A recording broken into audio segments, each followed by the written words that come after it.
MLA Sanjay the చిల్లర రాజకీయం అంటూ కామెంట్ చేశారు అరవింద్. తెలంగాణలో వరస్ట్ ఎమ్మెల్యే ఎవరంటే సంజయ్ అన్నారు. ఎమ్మెల్యే సంజయ్ ఎప్పటికీ కాంగ్రెస్ వాడు కాదన్నారు. జీవన్ రెడ్డిని కాంగ్రెస్ కి సంజయ్ దూరం చేశారని, జీవన్ రెడ్డి ఆశీస్సులు కాంగ్రెస్ పార్టీకి అవసరమన్నారు అరవింద్.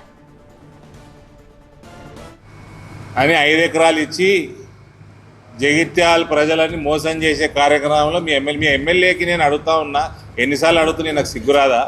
నీకు ఏం సంబంధమయ్యా? నీకేం సంబంధం? నీకెందుకు? ఇది ప్రభుత్వము ఆడికెళ్ళి ఇన్స్టిట్యూట్ పెడుతుంది, మీరు జాగా ఇవ్వాలి. 10 ఎకరాలు ఆప్టిమల్ జాగా, ఐడియల్ జాగా, 10 ఎకరాలు ఇచ్చేయాలి. ఇది కాస్ట్లీ ల్యాండు, ఇది వాలంటరీ ల్యాండు, రైతులకు పనికొచ్చే. రైతుల పిల్లలే చదువుతారు. ఈడ నేను అడుగుదాం అని అందం అనుకున్న అటల్ లక్ష్మణ్ గారు మాట్లాడుతుంటే, సరేలే పోనీ అది ఏంది గవర్నమెంట్ ప్రోగ్రాంలని, రైతుల పిల్లలు చదవరా అండి? ఈడ మీ ఎమ్మెల్యే చిల్లర వ్యవహారం, చిల్లర రాజకీయం, చిల్లర మనస్తత్వం వల్ల ఒకవేళ 5-10 ఎకరాలు కాకపోతే జగిత్యాల ప్రజలు నష్టపోతుంది. చిల్లర ఎమ్మెల్యేని ఎన్నుకున్నందుకు మీరు ఎవడికి మెహర్బాన్ చేస్తలేడు. ఆయన ఎన్నటికీ కాంగ్రెస్ వాడు కాడు. జీవన్ రెడ్డి నిలగొట్టుకున్నారు. పార్టీలు మారితే తప్పు లేదు. అవసరం ఉంటే చాలా తెలంగాణ వచ్చినాక ఏ పార్టీ కూడా ఆ పార్టీ లేనేలేడు. అటు ఆంధ్రాలో లేడు, తెలంగాణలో లేడు.